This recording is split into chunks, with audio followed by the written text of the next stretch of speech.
Good evening.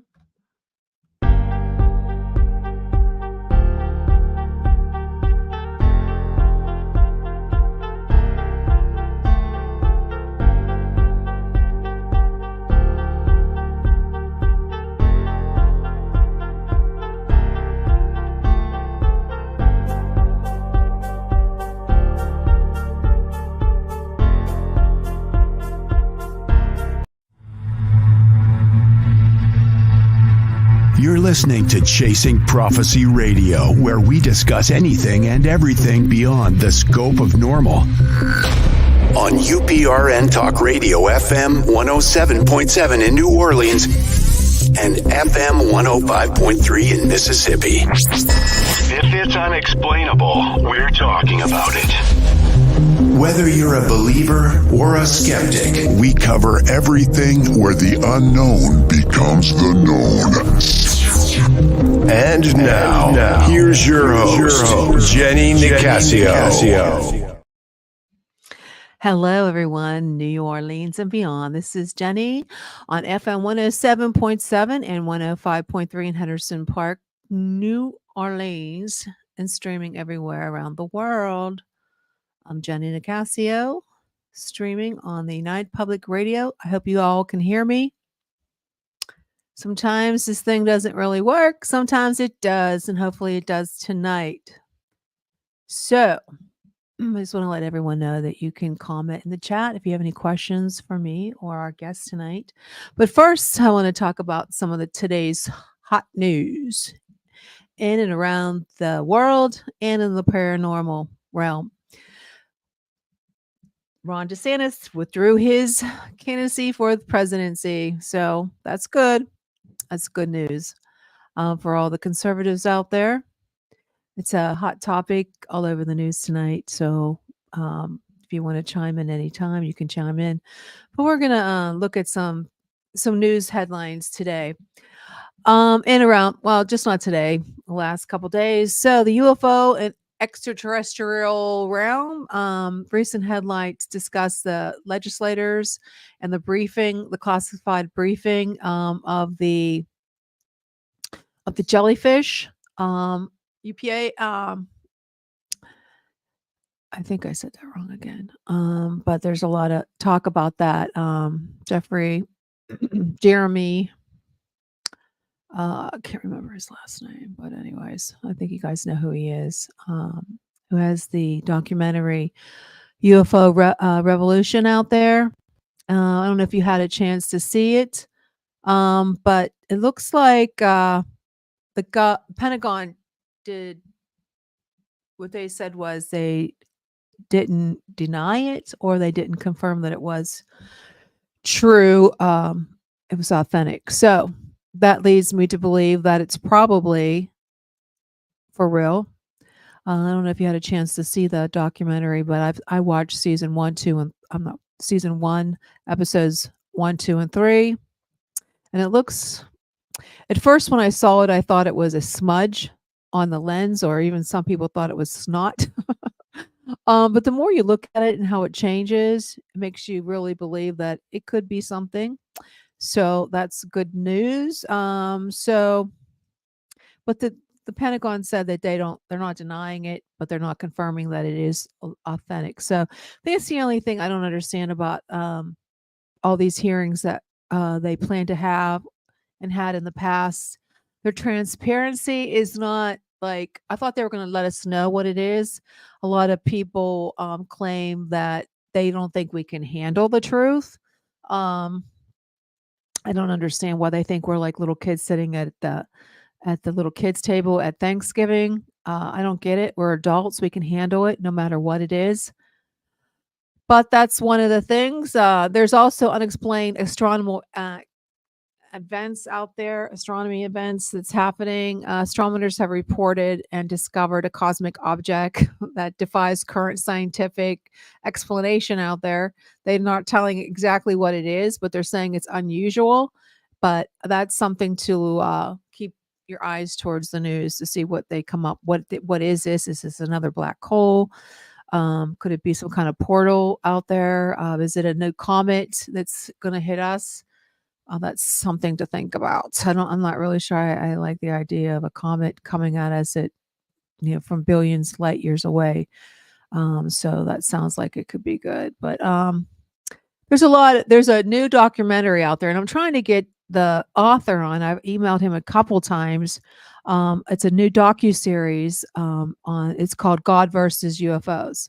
Now, this is making waves all over the internet and TikTok, and it might be interesting to explore because there's themes and claims made in this documentary that's going to make us really think about our belief system and what we believe to be like the beginning of Christianity, Jesus Christ, everything from the Big Bang into supernatural things that are occurring. That this is a really good documentary, and you could probably get the book too on Amazon. It's called God versus UFOs. Some other news in the paranormal field: supernatural healing and nature. So a lot of people, now I've claimed this before, and I do believe that you can heal your body through trees. Now, I know a lot of people think I'm nuts. Those are the same people like myself who believe in earthing. So that's a new thing that there's been a lot of scientific research saying that you can be healed through the trees by touching them. And if you go out there, even in the wintertime, there's some kind of energy that's coming from the trees' roots that actually heal, which is so cool. And I totally, hi Mark, hi Cindy. I totally believe that this is a phenomena that is legit. I mean, I've talked about this a number of times in the past on the show, how I believe that my tree outside healed my legs. At one point, I could not stand without falling over because my legs would go numb. So there's a lot of new research on that. And then another headline: Pope Francis, he did a presentation on hell, which could lead to a discussion on a whole new topic.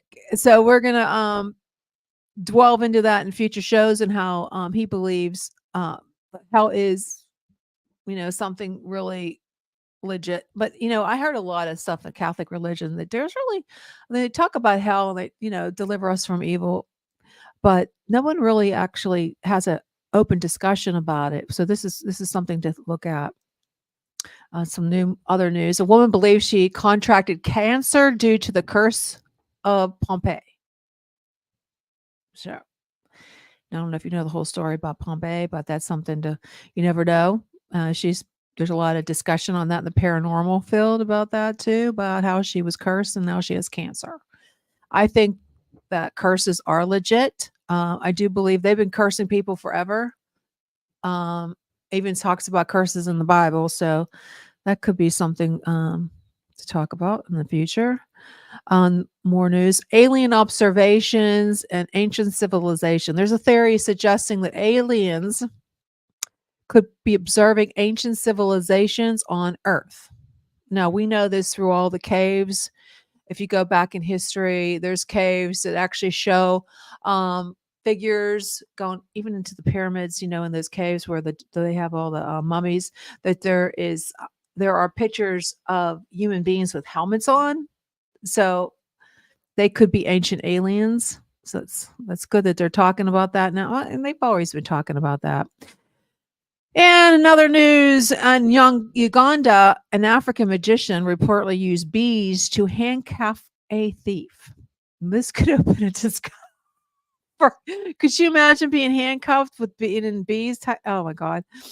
And he uses magic and supernatural methods to actually capture this thief. That's really weird. And then we also have Suzanne Summers passing. Her husband has now had some experiences that he truly believes now that there is life after death, and we don't have to talk about that. We all know that. And so that's another one. And there's been I have this one that, let me see if I can pull this up. Let me see if I can find it. There's an airline that actually was in the news stating that they admitted to using chemtrails with chemicals, spraying them on us So that's exciting. I know. I mean, they've been doing chemtrails for every. Oh my God. Have you ever gone outside and see the chemtrails? You know they're poisoning us. I don't know why they can get away with that. How they're trying to kill us with all these chemtrails. In other news, the NATO tells us to prepare for war. How exciting is that? I don't understand how this could be happening, and there's a lot of crazy stuff. It kind of makes me upset about it that you know we're dealing with this kind of stuff nowadays. There's just so much stuff going on, and then also going back to the Miami incident with the creatures, the 9-foot creatures. They're saying that the news is blowing it off, but it's all over there and it still keeps going on and on. So it kind of makes me wonder how many more other events are going to happen before they actually tell we are being invaded. I mean, they're all over. We were getting more and more reports about these incidents where creatures are being seen in people's backyards. So how long is this going to go on? It's kind of crazy if you ask me that it keeps going on and on and on. It doesn't seem real that we live in a day and age where they're saying they want to be transparent about this stuff, but we can't handle it. We're too much about we're like little kids and we can't handle what's going to happen. But it seems like the more we get to the election, the more you're going to hear more stuff like this happening. So I don't know what you guys think about that. But there was one other thing I wanted to talk to you. Oh, a woman sues California because we're going to play this at the end of the show. I think a woman sues California because she believes she saw Bigfoot in Oregon. She said she has the pictures and she went to the ranger and they denied it. They said it wasn't Bigfoot. So, okay. But she was so terrified that she got so close to this thing and has videotape and they denied that was it. And she believes that she should be heard. So she's suing them. So that's pretty cool. But we're going to go ahead and I'm going to introduce our guest tonight. It's going to be a cool show, I believe. I think she's going to give us a little, let me get this up. I want to make sure I get the bio right. So I don't want to screw up her information, but where is she? What is it? I'm seeing it. Okay. Her name is Leanna. I hope I don't screw this. Renee Hieber. She can correct me when she comes on, but she's a best-selling, award-winning author, actress, playwright. She's a ghost tour guide. She's written, a series for Tor and Kensington Books, A Haunted History of Invisible Women. I'm not sure. We'll get into that. We'll see what that means. It seems, I guess, women who aren't not really invisible. So I think they're just not being seen. But maybe I'm wrong. True Stories of American Ghosts. Co-author, this was Andrea Janes, was a Bram Stoker Award-nominated for the superior achievement in nonfiction. Her short fiction has appeared in numerous notable anthologies, and her books have been translated into many languages. Her nonfiction essay has appeared in Apex Magazine and Deadlands and A Feminine Macrame and more. Lena has been featured in film, television shows like Mysteries at the Museum and Beyond the Unknown, discussing Victorian spiritualism, and she's lectured around the country on themes of Gothic fiction. So without further ado, let me bring her in. Welcome to Chasing Prophecy, Lena. I hope I didn't screw up your name that bad. Hi, I'm Leanna. Oh, Leanne. Okay, I screwed that up. Okay.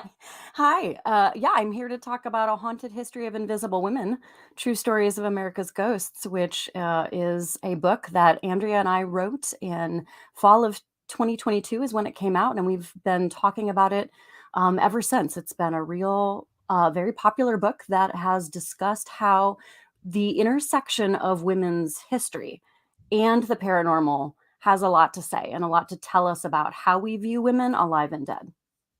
Okay, when you say invisible, do you mean like invisible, like that we don't see them because is that what you mean? Or do you actually mean we mean it in the literary sense of sort of a double entendre. So Okay. we mean it that, like, yes, a lot of people don't see spirits. A lot of people, or if they do, they're sort of transparent. And we also a lot of times don't see women in history. We don't. There's That's what a I was great gonna say. deal of invisible labor that happens. Now, there is a book called Invisible Women that is directly about living women whose labor is not seen and not appreciated. So we want to make sure we differentiate. So this wonderful book called Invisible Women is about women's invisible labor. Our book, A Haunted History of Invisible Women, is about women's visibility through history and how that intersects with their ghost stories. Each woman that we talk about in this book is Mhm. a woman that has a ghost story attached to her.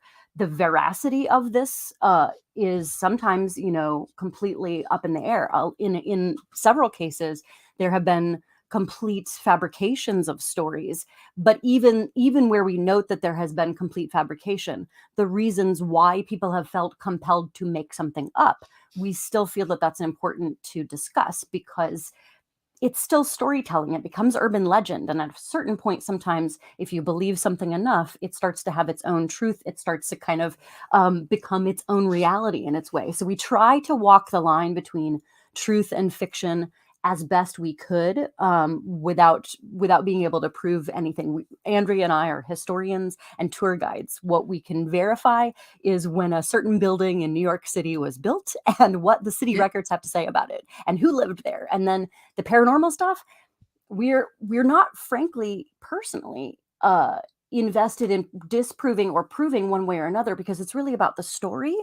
And Yeah. then for paranormal investigators and for science to figure out at some point, because I personally believe that science and the paranormal are not antithetical. I think that the paranormal is probably just a science that hasn't been completely figured out in our current methods. So, we'll see on that count, but we still think the storytelling is important. Of course, it's experience. Have you ever had any personal encounters with the paranormal? I And if you am could I share it. Yeah, yeah. So if as co-authors, Andrea and I are both kind of we're sort of in the X-Files dynamic of the Mulder and Oh, Scully yes. of that. She's more the Scully, the completely analytical, a little bit more of a skeptic.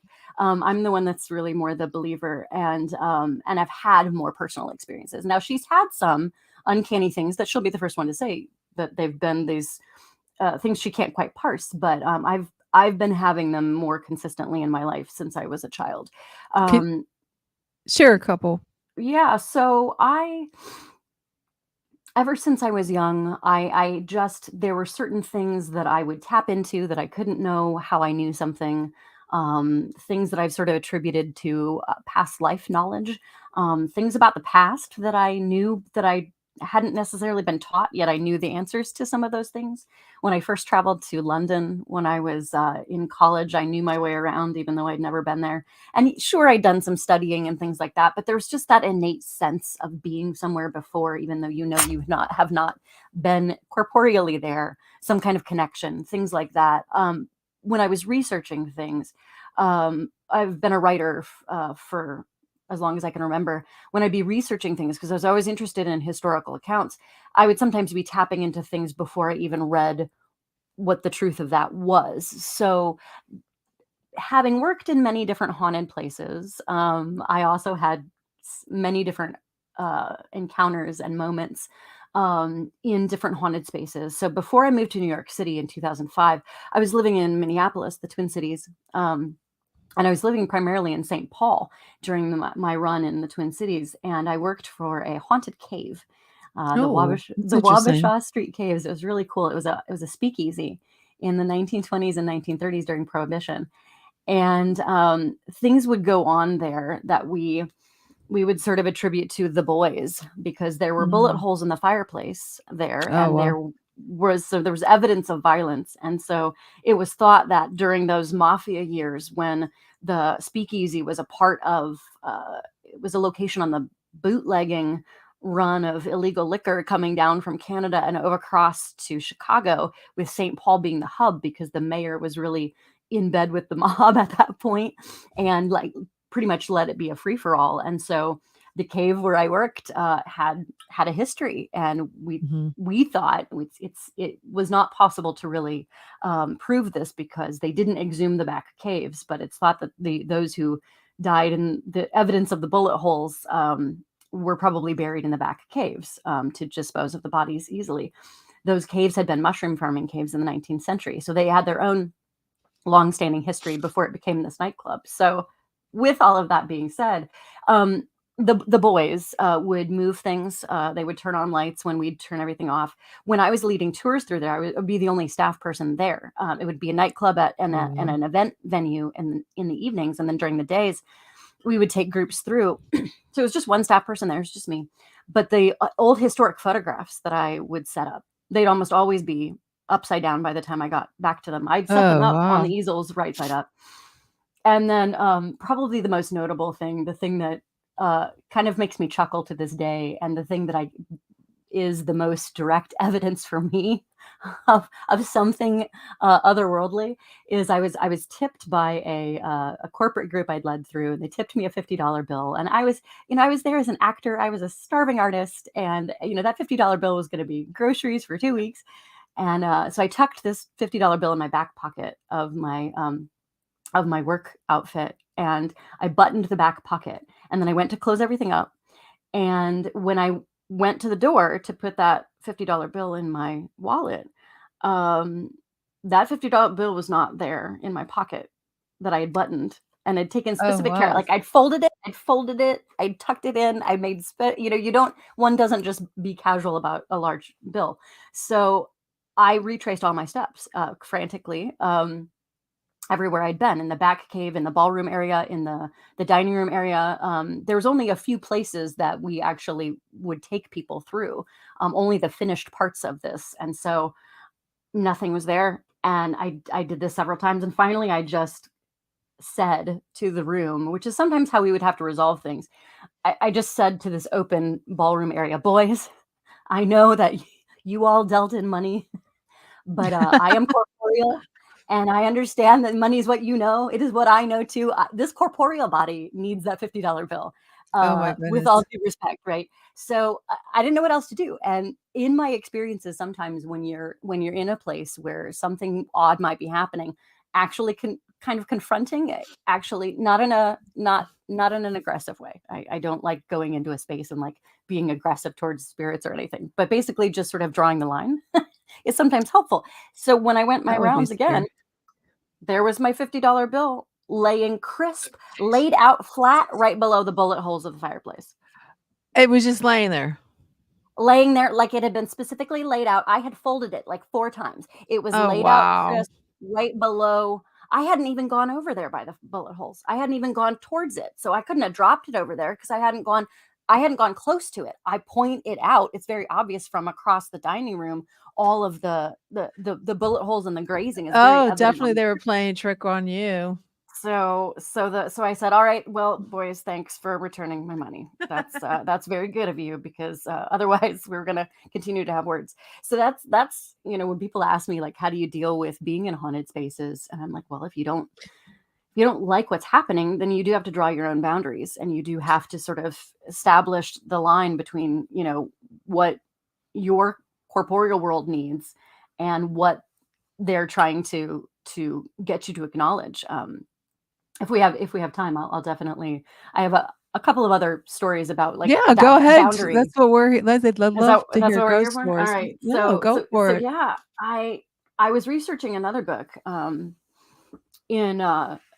this didn't make it. Neither one of the reasons why I'm telling these particular stories too is that these stories didn't make it into A Haunted History of Invisible Women as a book, because these were stories that I couldn't verify the gender of the ghosts, and we were focusing just on women's stories. In the case of the bootlegging, the haunted speakeasy, it's pretty safe to say that the bullet holes and the deaths there were probably men. A lot of gang violence and mobster violence in that regard. So generally speaking, they didn't gun down ladies in nightclubs at that point. But in the case of another event in Salem, Massachusetts, notoriously haunted Salem, Massachusetts, as we know.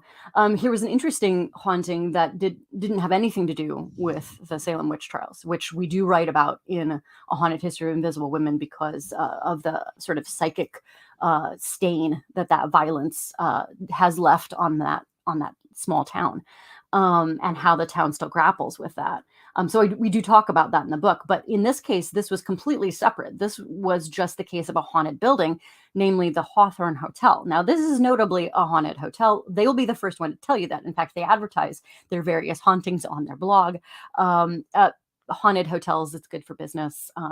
So I was on the 6th floor, and I was there researching something that wasn't about ghosts. I was there actually just researching part of the harbor. There's a little port and a little lighthouse, and there's an old historic ship, the Friendship, that sits in Salem. And I wanted to kind of set a piece that I was working on in that harbor area. And so I wanted to walk that long pier. I wanted to get a sense of the water there, just get a feel for the atmosphere, because as a fiction writer, atmosphere is everything. So I was there just for that. I wasn't there for any other particularly haunted aspect. But it was 3 a.m. Of course, it's 3 a.m, right? Everything happens at 3 a.m, It's the time. It's the time. So I'm a pretty light sleeper, but I was resting really peacefully.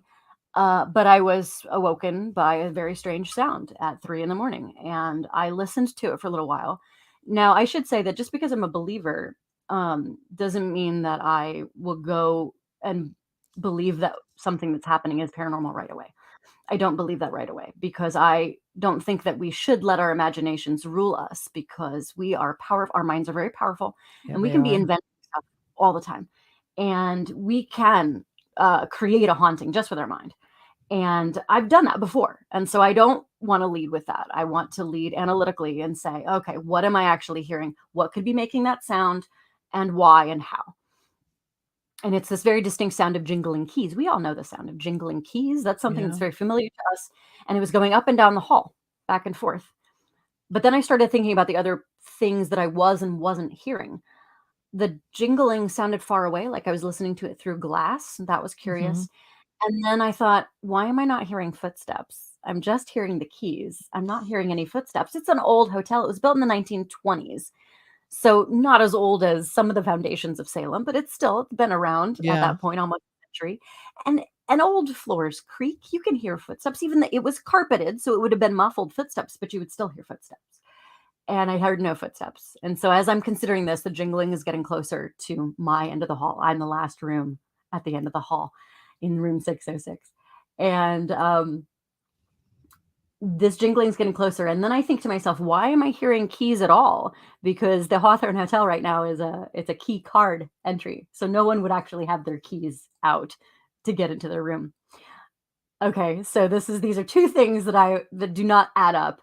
And so I think, well, third time's the charm. It's gonna have to be the rounds of a groundskeeper, a maid, a service person who this was part of their rounds, checking in on the rooms, going back and forth, and checking in on things from a time long ago. I'm thinking this seems perfectly normal, this. And as I'm thinking this and putting it together, like, oh, I'm actually having a clairaudient haunting of a worker here. And then this jingling stops outside my room. And then the next thing I hear is another sound that we all know, the sound of a fingernail across wood, a scratch. That's a nasty one. A scratch on the headboard of my head, of the bed, the headboard just above. So it's this wooden headboard of this older, antique looking bed, and this fingernail scratch that sounded directly across it, 3 inches above my head. And I don't scare easily. I started working in historic spaces right out of college. I started working in doing productions involving supernatural things when I was working in theater. Almost everything I've done professionally has had some angle to history and or the paranormal. So not really easy to startle, but the fingernail scratch when I couldn't see anything, but just that very specific sound, that really got me. So I because that's a real distinct sound. It's so distinct, and it was so close, and that was the thing. That was so close. That's when we talk about the boundaries. Sometimes you do have to set boundaries of what you are and you aren't comfortable with. And so I realized I kind of took this moment of going into the zone of like, remember your training of working in paranormal spaces, the training being acknowledge the spirits. Half the time they just want to be acknowledged. Half the time they're like the boys in St. Paul in the caves. Yeah. They just wanted to prank me. In this case, this was, oh, someone's awake and they noticed me. Ghosts notice when they've been noticed. So this was a way of communication because I was hearing them, not seeing them. So they were giving me another audible cue. And so I thought, well, ghosts want to be acknowledged. This is a worker. They probably spent a lot of time here. They probably weren't thanked. I always like, I Yeah. always like to tip my servers. I always like to thank the workers. So I just said to the room, thank you for all of your wonderful work through the years. The room is very nice. You've done a great job. We appreciate you. And then Anything? my heart is in my throat. And then jingle, jingle, jingle down the hall. There Oh, with that was that. That it they was left. exactly what they wanted They to just hear. wanted Was to they be acknowledged. wanted to be acknowledged. And so that more often than not. So both of those things back to back for me within the span of just a few years really was an interesting sort of a lesson for me of I was given this uncanny experience. My prompt was to acknowledge and or to speak with whatever had been doing the thing, and then I got a result. I got my money back. The jingling down the hall stopped, and I was not disturbed again. And the next morning I went down to the front desk, and they were like, "How'd you do?" And I said, "Well, do you have any haunting stories about 606?" And they're like, "604, yeah, but no, 606, no. What happened?" So I told the story, and they're like, "Can we write about this on our blog?" I said, "Only if you let me write about it on my blog." So Mhm. all of us in the industry, we know that like we have to share these things because it is part of it's a part of the draw. And these historic hotels and the historic house museums that we talk about, Haunted History of Invisible Women, we talk about how difficult it is for these historic homes to keep their doors open because it's just so expensive to keep to maintain. So if you have a haunted story, you're going to tell it and run Halloween tours through Yeah, there. you have Or the in the tours.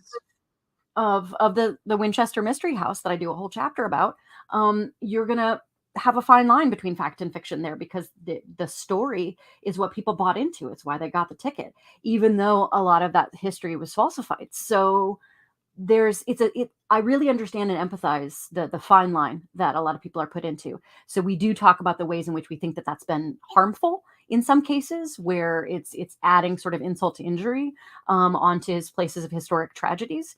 Um, and also in some cases where it's completely taken a woman's reputation and made her into something she's not, like in the case of Sarah Winchester, who was made out to be crazy when she was anything but. So one of the things that's most important for me about talking about spirits is also about talking about the living and where are our boundaries and how are we talking about people alive and dead in the ways that we can engender a certain amount of respect and hopefully a better society. I mean, to be a little to be a little hopeful about it. That's what I'm trying. I really do feel like, spirits do want to be acknowledged. And I do feel like I work on behalf of the spirits in that regard, to really be uh, a part of their experience, and me filtering in through what I know in my limited knowledge of being alive in this time and space. I certainly am not going to presume to understand the great mysteries of the beyond. That's that's above my pay grade. So but in the meantime, I can try to make sense of where we are, and I think that ghost stories really help people process a lot of stuff. And I Yeah. think that's for me where the real importance of this is talking and having discussions with the living about the dead in a way that can help people process their grief, in a way that can help people tell their own stories. Every time I talk about these kinds of things, I have people that come and bring me their ghost stories, and they talk to me about things that happened to them, or they'll share with me about how our book helped reframe how they think about storytelling and the importance of it and how to do it respectfully, which I do think you have to do. Yeah, it's a unique window into the past too, when you intertwine them, the history and the event Yeah. that leads up to the haunting. So Right, it's right. And it makes these historic houses contemporary for you if you're having a haunted experience inside a historic home. It makes that past very present for you. And that's Mhm. actually really exciting. And that's how you can get people interested in history that might not normally be interested in history. And that's another mission that, a sort of an extra benefit that ghost stories can offer. Yeah. Like one of my favorite is the Winchester story. If for Yeah. somebody who doesn't know, can you give a little brief description of what that is? Yeah, I'll talk about the Winchester House briefly. It is my longest chapter, so I will self-edit from going and waxing rhapsodic about Sarah Winchester. I think she's one of the most fascinating women in the world. Um, and and I think she's been done really wrong by history. Not because of anything she did wrong, but just because of the circumstances of Mhm. her being a little eccentric and building a very quirky house. So she became one of the wealthiest women in the world in the 1880s when she inherited all of this 50% of the holdings of the Winchester Repeating Arms Company. So her husband, William Winchester, and her father-in-law, Oliver Winchester, they both died within relative quick succession of each other. Already after Sarah Winchester and William had lost their baby daughter, the sequence of loss hit her really hard, and she was just devastated by all of these things. And then here she was after these deaths, one of the most wealthy women in the world. And so she Mhm. she was in Connecticut, um, and the Winchester Repeating Arms Company continued production in Connecticut. She moved out west to kind of get away from all the places and spaces that reminded her of William and her baby girl and her, all the stuff that was full of loss for her. And she was very shy. She's very introverted. She did not want to be a part of high society. And as a wealthy woman at that point, you were supposed to be a centerpiece of high society. She wanted nothing to do with that. She was really introverted. And so she kind of hid out in this 8-room farmhouse that quickly became, over the course of the next 15 years, a 160-room mansion that just kept going on and on and on and on. It's a house within a house. It's sort of a Russian nesting doll of a house. You can Yeah. still see the pieces of that original farmhouse. And the reason why it's so quirky and the reason why it doesn't really make a whole lot of sense is because Sarah designed it herself, and she had the money to implement workers building it for her. She was fascinated by architecture. It was one of the things that her and William loved, was talking about construction. They had helped manage the building of Oliver Winchester, of his new home, and that was some of the happiest memories that she had with William, was of managing this property and seeing a new house come to fruition. And something about that really captured her. And so she subscribed to every single architectural journal that existed at the time. And then she would just sketch out her designs and then pay workers twice the going rate of anybody that was paying for any labor in California. She paid Yeah. twice that.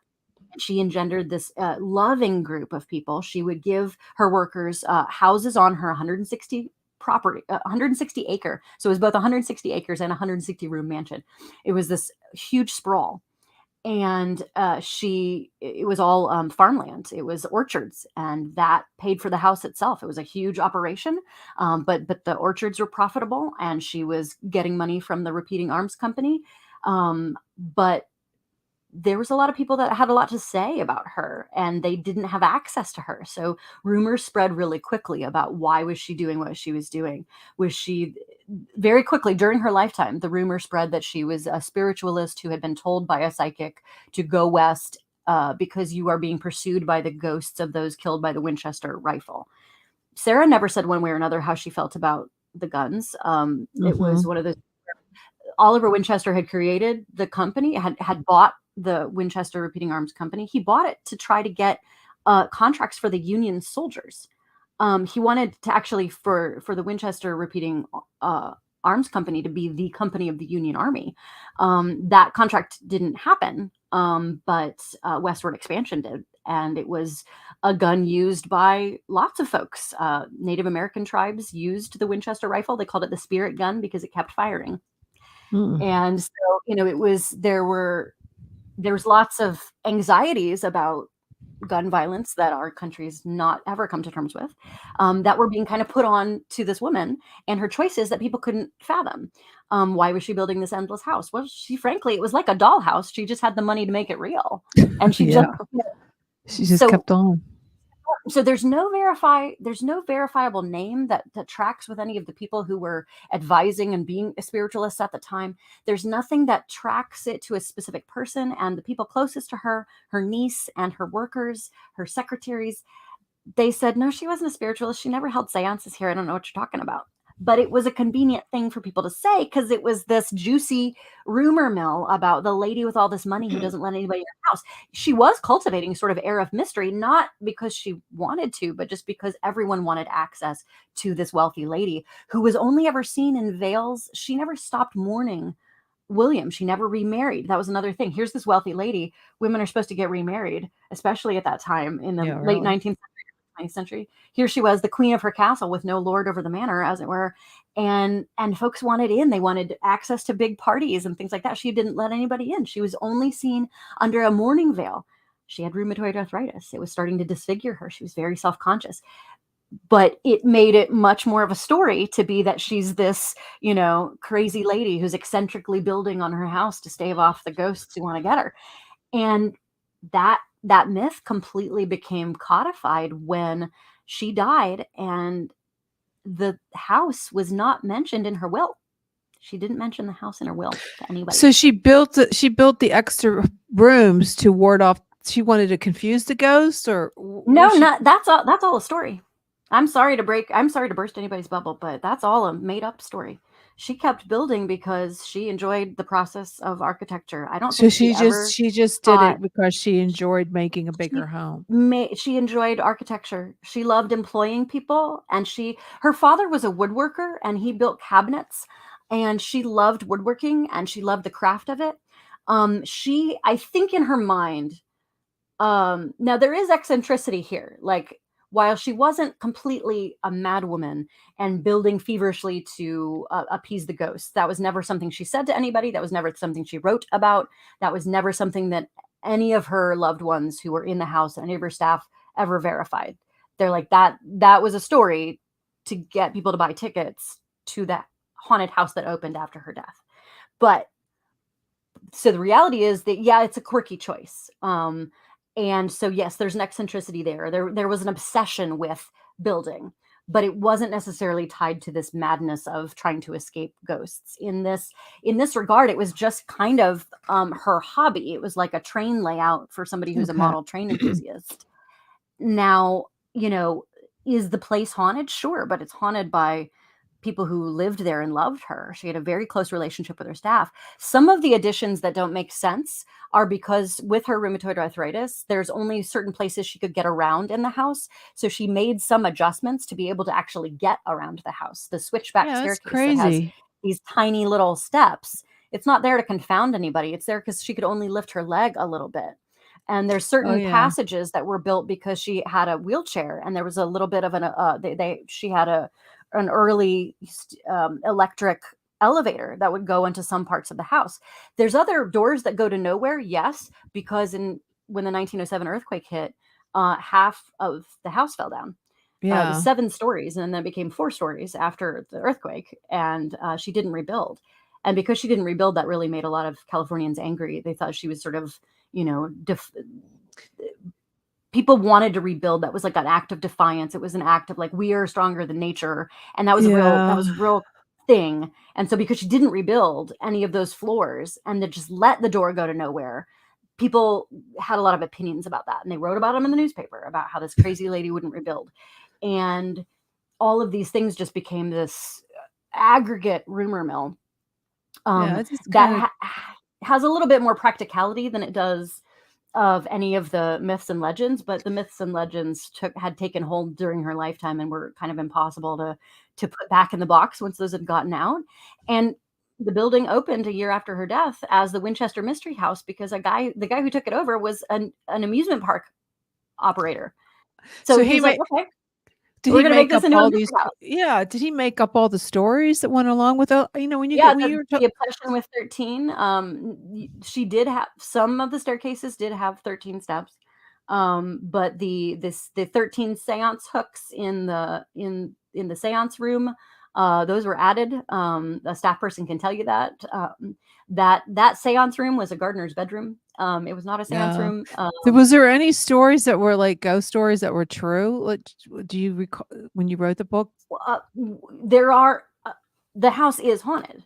There are the staff haunts the house. So And it's there the are staff, not the people who were killed with the Winchester none of guns. that tracks. None of the That's people all killed. made up. All of that was Hollywood. I mean, Okay. Helen Mirren did a beautiful job playing Sarah Winchester for that film. And the thing that she got right about Sarah Winchester is that she was smart, she was kind, she was generous. She gave millions of dollars in those days money, millions of dollars away to charity. Wow. And a lot of it anonymously. And she was very generous, but she very much did have her head on her shoulders. She just was quirky and liked building. I think in her original plan, she wanted to have the rest of her remaining family live out there with her. She had With moved it. out there because a sister had moved out there, and the land reminded her of a place that her and William had been on their honeymoon, and there was a nostalgia there. But I think at a certain point, her own pain, she did live with relatives there, but I think she wanted the kind of idea of housing, being able to house everybody and reclaim a certain sense of family that she'd lost.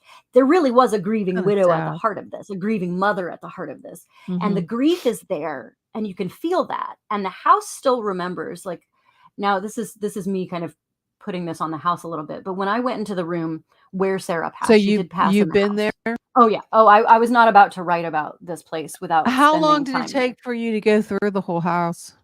Hours, because I Yeah. I signed up for multiple tours, and then I also was gifted the generous time of the house historian who took me around. Can you stay there, or do you have to get, like, a hotel? You can't stay there. No, You you can't did stay that. there. You cannot stay there. Okay. Yeah. So it was I was at the nearby Days Inn, but but you cannot stay in the house. Um, it's open. They lead tours just about every day, but no one is allowed to stay there. Um, When but you say she had I have rheumatoid arthritis, and my house is nothing. I mean, it's like 3,000 it's big, and I have a hard time going through it every day. I yeah. can't did she ever go through the whole house? I mean, Not or no. Once the rheumatoid arthritis got really bad, most of the areas were not used and not functional, so that it the building was an obsession. So that was the building was a bit of a compulsion. And so that has its own kind of quirk and oddness to it for sure. I'm not saying she was not without her eccentricities. She certainly was. But the reasons for it were more of just a fondness than it was being driven by a madness or being driven by this concept of appeasing the ghosts. That was a convenient narrative that the amusement park owners made, because that's the thing. The building was going to be torn down. It was a year after her death. She didn't name the house to anybody in her will. All the interior items were auctioned off by her niece. And they had a legal assessor take a look at it, and they deemed it of no value because they didn't know how to mm, use it, because so much of it was just a little nonsensical, and not all of it was fully finished. A lot of it was unfinished. And so they were going to tear it down. And then this amusement park gentleman, John Brown, was like, you know what? The mystery house over in my Niagara Falls amusement park has a lot of visitors. They love this mystery house with this narrative attached to going through this haunted house. And so he created a haunted house. And so much of what we have, and it went into books as just, this is fact, that he took over her house and he got to create the narrative, and he was doing it to as a financial enterprise. And you know what? I can't completely blame him, because if he hadn't have come in and done that, that house would have been torn down. We wouldn't have this story to tell. We wouldn't know anything about trying to separate the fact from the fiction about Sarah Winchester. So, it's one of those interesting things where sometimes, does the fictions created about somebody justify doing it? yeah.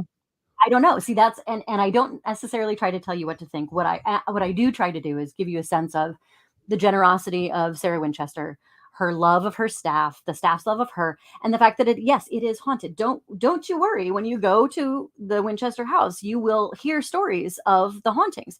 There are sounds. There are things that have people have been seen who are staff, who you can see in photos, are from the early 1900s, who are walking around the grounds. Clyde is the most famous one. He's in this boater hat, and it's very Clyde really loves the house, and people have seen him often. He's the most reported ghost there. He's in a very distinct hat, and people just think he's a part of the staff. That, because the staff do have a uniform, like for the women, they have a long skirt and like a striped blouse, and so everyone has a bit of a uniform, and it's a little bit of a period look. So people just think he's staff, and they're like, "Oh no, that's Clyde," and then they point to this, picture of the staff, and there he is. Yeah. So again, the place is haunted, but it's just not haunted in the way that people think. I think that people want to make hauntings out to be these big jump scare things. I don't think that's the case in the Winchester house. I will say that when I went into the room where she passed away, she did die in that house.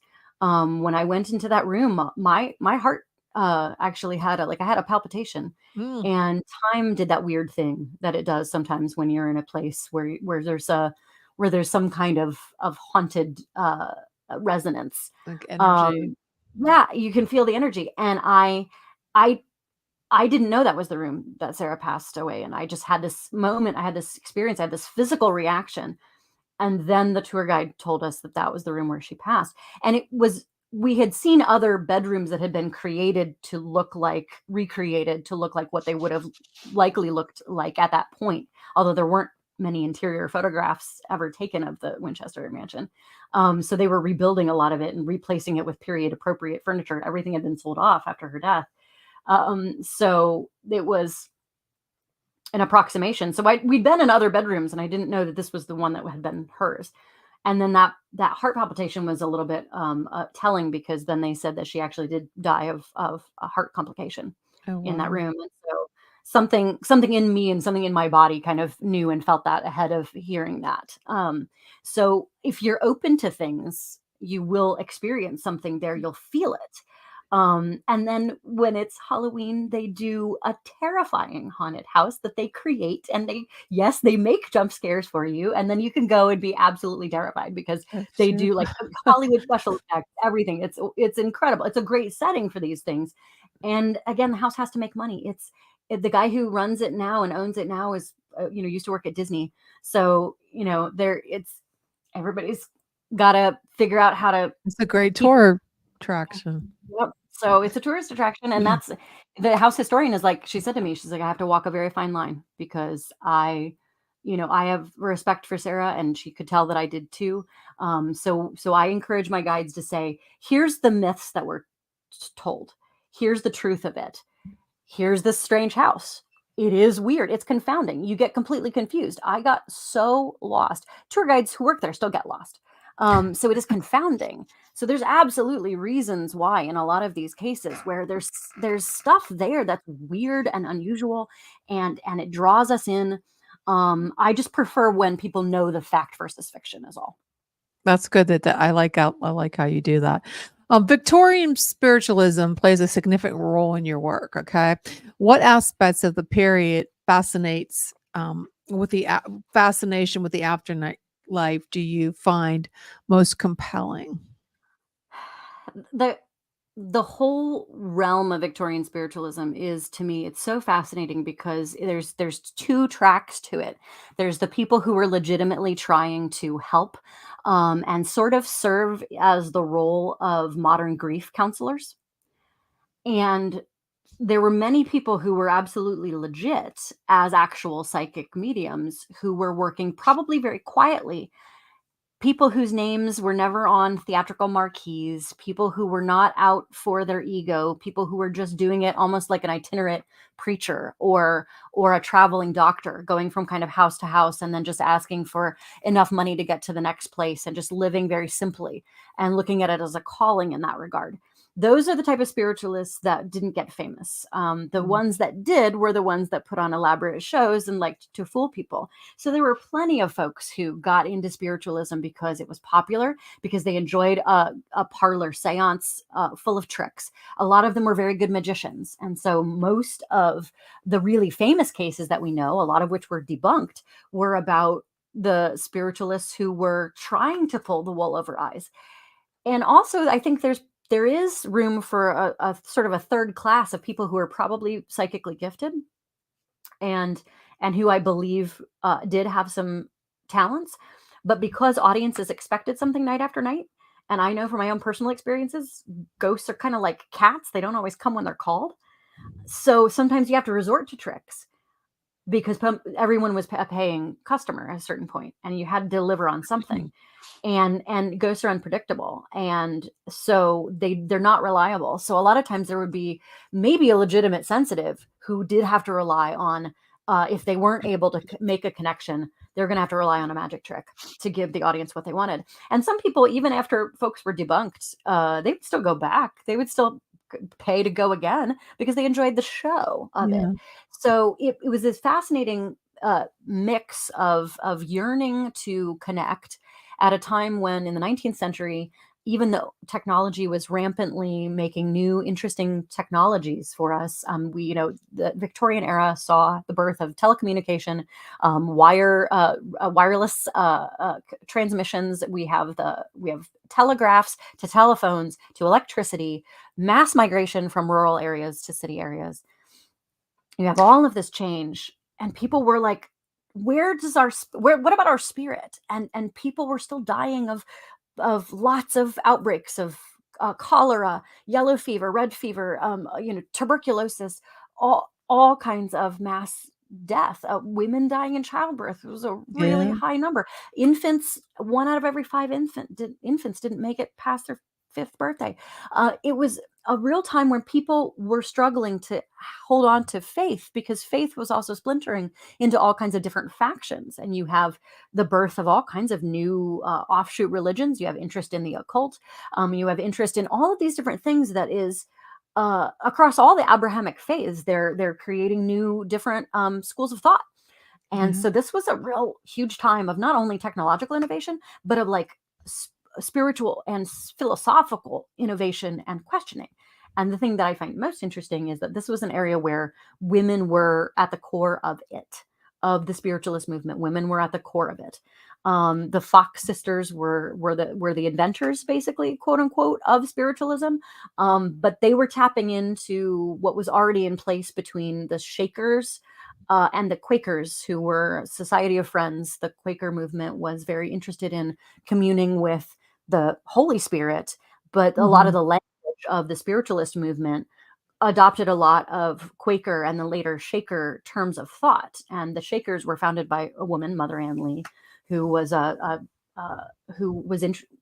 interested in women being a core part of spirituality. And so that movement, even though it kind of petered out, there are still some practicing Shakers, and the reason why they get that name, both Shakers and Quakers, are because of the trembling with the power of the Holy Spirit and the connection with the spirit world, being a physical manifestation there. It was originally used very pejoratively towards them, but then they had sort of adopted it. But the Society of Friends is the actual name for Quaker school. Well, so, it's such a captivating topic. Where can people find your work?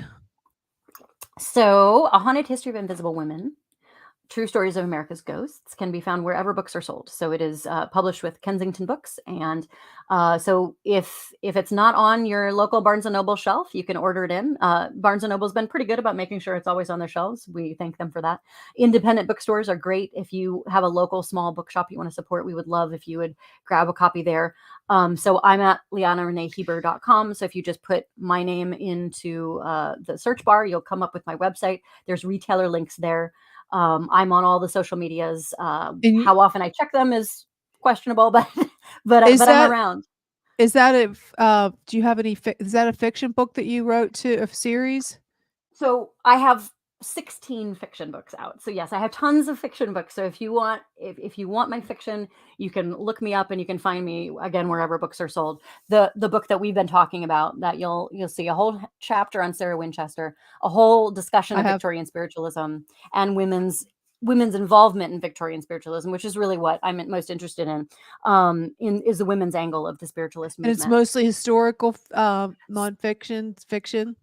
This is my only nonfiction so far. All the rest of my books are fiction, and they all involve ghosts. So, so this is nonfiction, but my fiction is all also ghostly. So ghosts are the core of everything that I do, whether it's fiction or not. You have a fascination with ghosts. Ever since I was a kid, it just was one of the first books I remember reading was a chapter book about ghosts. Well, So that's awesome. We'll have to have you back on and talk about more about your ghost stories because they love absolutely. hearing about ghost stories. But unfortunately, we're running out of time, and I appreciate you for thank you for your I time. found it so interesting, especially Winchester. I love that story. Yes, thank you. Thank you for letting me wax rhapsodic about Yes, it. I do love that story. So it was so wonderful having you on the show. We'll have to bring you back. Thank you so So much. good to see you. Everybody, thank you for joining us tonight on FM 107.7 in New Orleans and 105.3 in Henderson Park, Mississippi. I keep saying park, it's point.